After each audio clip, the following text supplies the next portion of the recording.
Era um tempo em que o silêncio gritava. As ruas de Jerusalém ecoavam passos incertos, o vento levantava a poeira das ruelas, onde antes havia culto e festa. O templo, que deveria ser o coração da cidade, jazia em ruínas, pedras quebradas, lodaçal de lembranças, memória de glórias passadas.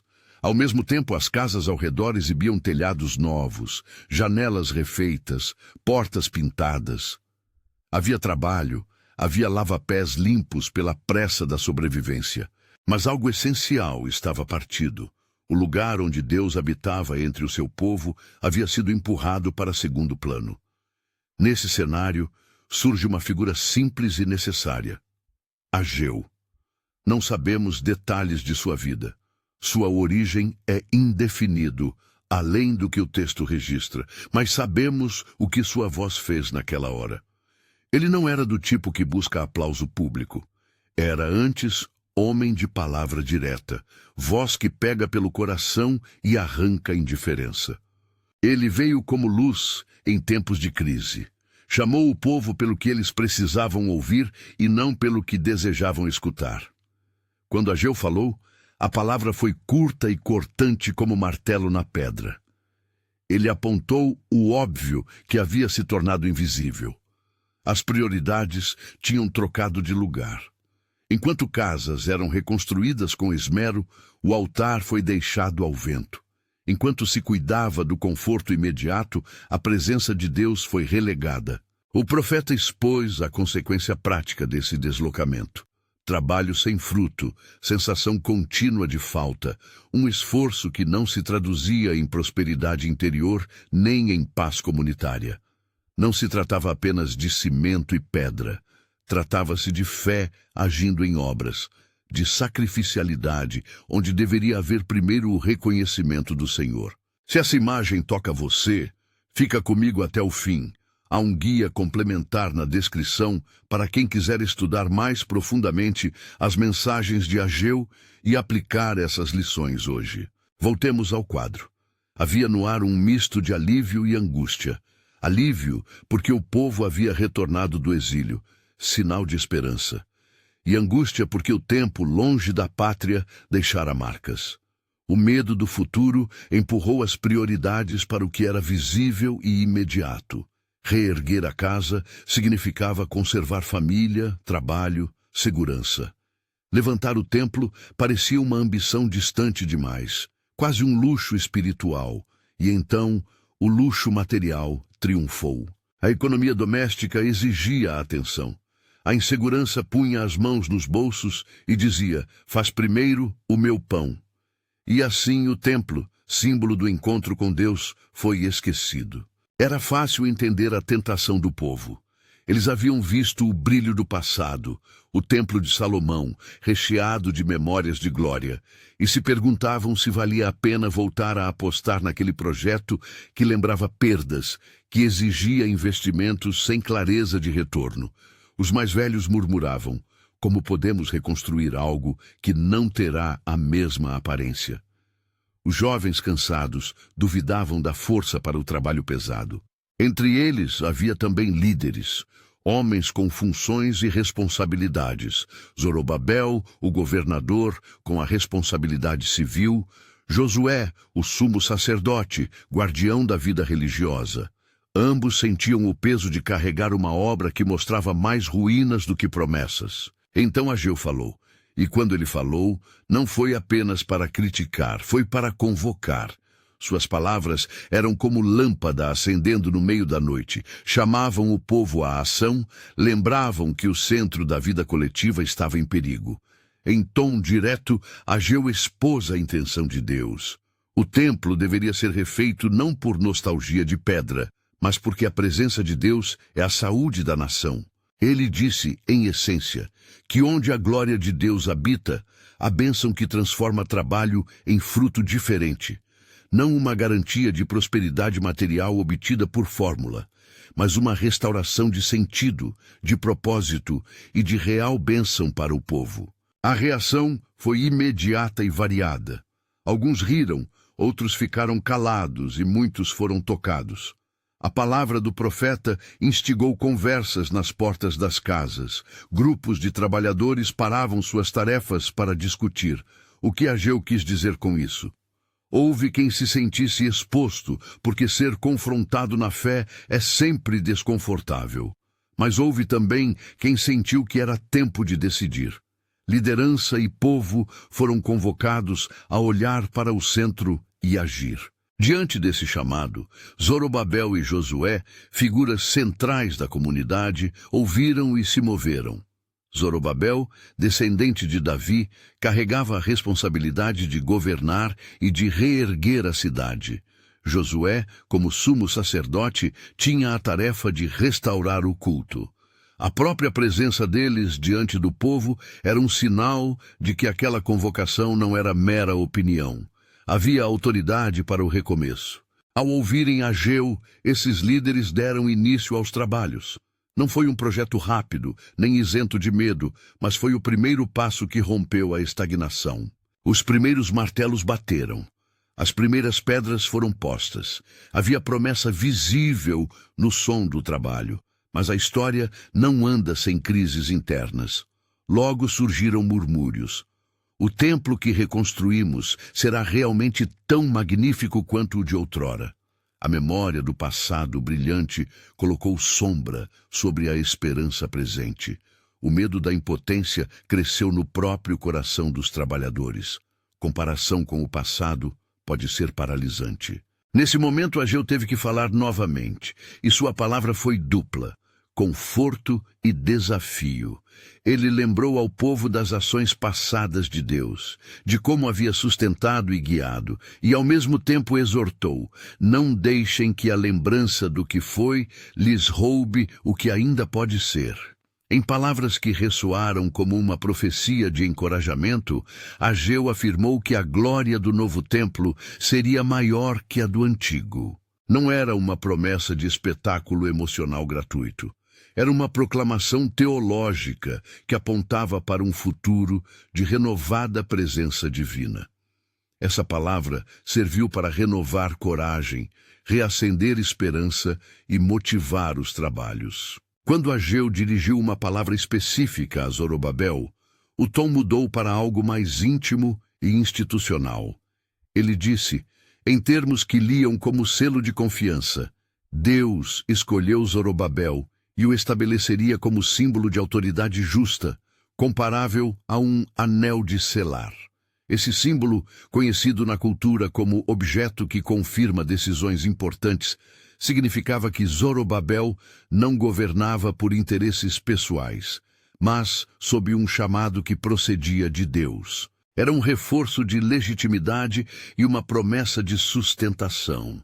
Não de sucesso garantido por mérito humano, mas de respaldo divino sobre a liderança que cumpria a vontade de Deus. O trabalho avançou entre altos e baixos. Muitas mãos se juntaram, outros se afastaram. As estações mudaram e o esforço continuou. E então, finalmente, veio o dia em que as pedras assentadas começaram a formar paredes firmes e o templo saiu do estado de obra para o de presença. Quando a conclusão material se aproximou, a vida comunitária começou a respirar diferente. As orações passaram a ser retomadas. O povo voltou a se reunir para ofertas, cânticos e leitura. O lugar onde Deus habitava foi restituído, e com ele algo mais profundo. A consciência de que a fé exige prioridade prática e que a obediência transforma não apenas estruturas físicas, mas corações. Mas a história de Ageu não termina apenas com tijolos assentados. Para o próprio livro e para a tradição cristã posterior, aquilo apontava além de si mesmo. A promessa da glória maior do templo foi lida por cristãos como prenúncio de um cumprimento que chegaria em Cristo, não como prova histórica de previsão feita por Ageu, mas como interpretação devocional e tipológica legítima. O sumo da presença de Deus entre o seu povo atingiria a expressão plena em Jesus, em quem a presença divina se faz viva e pessoal. Essa leitura amplia o horizonte. A restauração que Ageu promoveu tende para uma dimensão que vai além de um templo físico. Ela alcança a construção de uma comunidade cujo centro é a presença divina encarnada. Ao trazer essa leitura, é importante frisar limites. Não se está dizendo que Ageu explicitamente descreveu todos os detalhes do que viria séculos depois. O que se propõe é uma leitura cristã que encontra em Ageu imagens e promessas que se realizam plenamente em Cristo. Essa interpretação não apaga o valor histórico do texto. Pelo contrário, a ele acrescenta uma esperança que se mantém aplicável aqui e agora. E aqui vem a pergunta que Ageu faria a nós, se pudesse nos olhar hoje. O que você tem deixado em ruínas enquanto cuida do seu conforto pessoal? Quais espaços da sua vida sofreram abandono porque a pressa do cotidiano os empurrou para trás? Talvez seja a vida de oração, talvez um relacionamento, talvez a liderança espiritual da família, talvez a comunidade local. Ou ainda, pode ser algo menos óbvio, um sonho de justiça, um chamado que você tem adiado por medo, um ministério que recebeu pouca atenção. Reparar ruínas exige coragem. Ageu foi valente. Ele disse o que o povo precisava ouvir e ofereceu direção prática. Essa coragem não era agressão, era chamado a prioridade. Ela nos pede poucas coisas concretas e essenciais. Olhar para o centro, decidir e agir. Olhar para o centro é admitir que há algo ou alguém acima das nossas urgências que merece ser restaurado. Decidir é escolher investir tempo e recursos. Agir é pôr as mãos no trabalho, desconhecer a nostalgia que paralisa e perseverar apesar das comparações. Na prática, como isso se traduz hoje? Primeiro, revisite suas prioridades. Faça um inventário honesto, onde você dá mais atenção ao conforto, à imagem, ao consumo, e onde você tem dado menos presença, à oração, à adoração, ao serviço. Segundo, convoque líderes e família para reconstruir juntos. A obra espiritual raramente é solitária. Terceiro, aceite que haverá dúvidas e comparações. Elas são parte do processo. O que diferencia um povo que vive em recomeço é a persistência. Quarto, estabeleça práticas concretas. Horários de oração, momentos de leitura bíblica em família, aportes concretos de tempo e recursos para a igreja local ou para obras de justiça. Pequenos atos cotidianos, mantidos com fidelidade, mudam o cenário de ruína. Não podemos, porém, cair na armadilha da teologia da fórmula. Obedecer a Deus não é uma equação mágica que garante sucesso financeiro ou eliminação de problemas. Ageu não prometeu uma prosperidade material garantida como preço da obediência. O que ele mostrou é que quando Deus volta ao centro, a vida ganha coerência, a comunidade se fortalece e as obras têm sentido. A bênção que se recupera é multifacetada. Restauração de propósito, identidade comunitária e um novo ânimo para o serviço. Isso sim, transforma circunstâncias e corações, mesmo que as tribulações persistam. Há ainda uma palavra de encorajamento para líderes. Zorobabel e Josué foram figuras que assumiram papéis difíceis. Líderes de fé hoje enfrentam dilemas semelhantes: administrar recursos limitados, motivar uma comunidade desanimada, tomar decisões impopulares. A mensagem a Zorobabel, transformada numa imagem do anel de selar, nos lembra que a autoridade legítima é sancionada por responsabilidade e fidelidade ao propósito maior. Liderar segundo a vocação divina não isenta de críticas nem garante facilidade, mas confere o respaldo de quem comissiona. Para quem lidera, a lição é dupla: assumir a coragem de recomeçar e lembrar que a autoridade verdadeira se exerce em serviço, não em busca de prestígio. No ponto mais sensível da narrativa, podemos incluir uma curta oração, não para prometer resultados fáceis, mas para pedir coragem e fé. Senhor, dá-nos olhos para ver o que ficou em ruínas e coragem para reconstruir. Renova em nós a vontade de colocar-te no centro, mesmo quando o trabalho é cansativo e as respostas tardam. Ampara nossas mãos e dirige nossos passos. Depois dessa invocação, a história chega ao momento mais prático. Reabilitar o templo não foi somente erguer pedras, foi restaurar rituais, encontros, compromissos e identidade.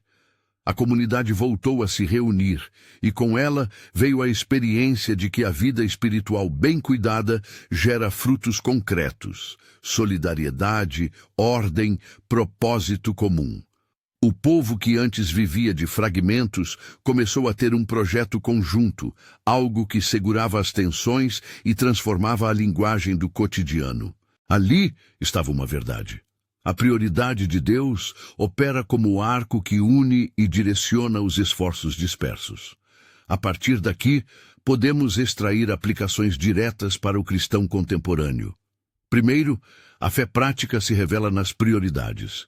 Nosso símbolo de adoração, seja o templo físico, seja a casa onde se ora diariamente, seja a comunidade, não é apenas um objeto, mas indicativo de onde posto o centro da minha vida. Segundo, coragem profética é sempre o primeiro passo para a mudança. Há momentos em que é necessário falar com delicadeza e firmeza, lembrar verdades que foram esquecidas. Terceiro, a liderança ungida precisa ser reconhecida e apoiada, porque o trabalho de restaurar é coletivo e exige coordenação. Por fim, a esperança cristológica nos permite ver que todo esforço de reconstrução aponta para algo maior, uma presença que culmina em Cristo. Mas essa é uma leitura teológica que enriquece a experiência, não a substitui. Imagine por um instante o impacto comunitário. Uma família que escolhe retomar a mesa de oração, um pequeno grupo que decide priorizar o serviço aos necessitados, uma igreja que reabre portas para os que foram esquecidos. Essas são reconstruções tão palpáveis quanto levantar uma parede, e tudo começa com uma decisão: olhar para o centro e agir. Ageu não trouxe uma solução mágica, trouxe uma convocação que exigia trabalho, coragem e fé prática. Se você está hoje diante de ruínas pessoais ou comunitárias, saiba que a primeira palavra é olhar. Olhe com honestidade para o que foi ferido. Depois, decida. Será que você vai continuar apenas consertando ornamentos enquanto o fundamento apodrece, ou fará a escolha de restaurar aquilo que sustenta o resto? A terceira palavra é agir. Não espere todas as condições tornarem-se perfeitas para começar. O começo é muitas vezes humilde e marcado por mãos sujas de cimento e por cansaços que testam a fé. Mas o ato de começar é o que diferencia a nostalgia estéril da esperança ativa. E a quarta palavra para quem lidera: não deixe que a busca por perfeição paralise a obra. Ageu exortou com firmeza, mas também deu ao líder uma promessa simbólica de honra e apoio. Liderar fielmente envolve aceitar riscos, ouvir a voz de quem denuncia a acomodação e convocar o povo a participar. Liderança sem coragem é administração de ruínas. Liderança corajosa é convocação à reconstrução. Ao final, resta um convite pessoal. Escolha hoje colocar Deus no centro das suas decisões. Isso pode significar voltar a um hábito de oração, retomar um compromisso com a igreja local, rever prioridades domésticas ou empreender um projeto que reflita a presença de Deus em sua família. Não é uma fórmula para sucesso financeiro, mas um caminho para viver com mais sentido, integridade e esperança. Se essa mensagem tocou seu coração, curta e compartilhe. Inscreva-se para mais histórias bíblicas aplicadas hoje.